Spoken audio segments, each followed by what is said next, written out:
ഇന്ന് രാവിലെ എണീറ്റപ്പോൾ തന്നെ നല്ല ജലദോഷവും ചുമയും കഫക്കെട്ടും ഒക്കെ ആയിട്ട് ഒരു രക്ഷയുണ്ടായിരുന്നില്ല. പിന്നെ ഓഫീസിൽ ലീവൊക്കെ പറഞ്ഞ് കുറേ നേരം കൂടെ കിടന്നൊക്കെ ഉറങ്ങി ഫുഡൊക്കെ കഴിച്ച് ഇങ്ങനെ ഫോണിൽ നോക്കിക്കൊണ്ടിരുന്നപ്പോഴാണ് ഇന്ന് വാലൻറ്റൈൻസ് ഡേ ആണ്. അതുപോലെ തന്നെ ആൾക്കാരെല്ലാവരും വിഷ് ചെയ്യുന്നു, വീഡിയോസ് ഇടുന്നു, അങ്ങനെയൊക്കെ. പിന്നെ ഒന്നും നോക്കിയില്ല, അങ്ങ് സ്വിഗ്ഗിയിൽ നിന്നൊരു കേക്ക് അങ്ങ് ഓർഡർ ചെയ്തു. അത് കഴിഞ്ഞിട്ട് എന്തെങ്കിലും സ്പെഷ്യലായിട്ട് ഉണ്ടാക്കണമല്ലോ എന്ന് വിചാരിച്ചപ്പോഴത്തേക്കും ഞാൻ വിചാരിച്ചു ഇന്ന് ബട്ടർ ചിക്കനും അതുപോലെ തന്നെ ഒരു ബട്ടർ ഗാർലിക് ഫ്രൈഡ് റൈസും ഉണ്ടാക്കാമെന്ന്. അങ്ങനെ ഞാൻ ബട്ടർ ചിക്കനും അതുപോലെ തന്നെ ബട്ടർ ഗാർലിക് ഫ്രൈഡ് റൈസും കൂടെ ഉണ്ടാക്കി.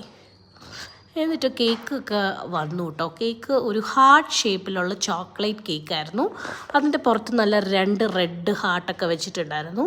നമ്മുടെ ആദ്യക്കുട്ടൻ ഇങ്ങനെ കേക്ക് കട്ട് ചെയ്യാൻ വേണ്ടി വെയിറ്റ് ചെയ്ത് നിൽക്കുകയാണ്. പക്ഷേ അരവിന്ദ് ചേട്ടൻ ഭയങ്കര ബിസി ആയിപ്പോയി കേട്ടോ. അതുകൊണ്ട് കേക്കൊക്കെ കട്ട് ചെയ്യാൻ ഭയങ്കര ലേറ്റായി. അപ്പോൾ ഈ ഒരു ഹാർട്ടൊക്കെ അവൻ നേരത്തെ തന്നെ എടുത്ത് കഴിച്ചു കേട്ടോ. അങ്ങനെയൊക്കെയായിരുന്നു എൻ്റെ വാലൻറ്റൈൻസ് ഡേ. നിങ്ങളുടെ വാലൻറ്റൈൻസ് ഡേ എങ്ങനെയായിരുന്നു എന്ന് കമൻറ്റ് ചെയ്യുക.